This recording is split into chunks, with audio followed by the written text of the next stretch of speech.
Strawberry cream cheese Bundt cake. HomeCookingDoneRoxy, and this is strawberry cream cheese Bundt cake. I already got my butter, my shortening, my cream cheese inside. One of each. One stick of this, one stick of that. And then guess what?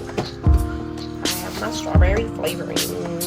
And we gonna open that up and get that in there real quick.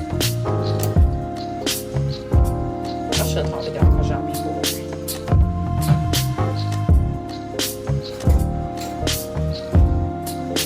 1 tablespoon of that. 1 tablespoon of that. Yeah.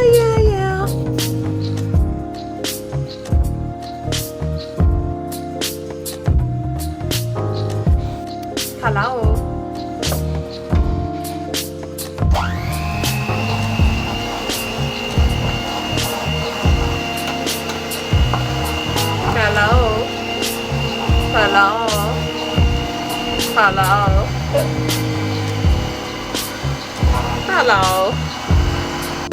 You cannot have a freaking strawberry cake without strawberries. You know what I'm saying? It's okay to cut them up. Sometimes you have to grab them. But you gotta have them. Because it's not a real strawberry cake. You know what I mean? This cake smells so good. It ain't even started baking yet. And it just smells like, oh my God, fresh, delicious strawberries.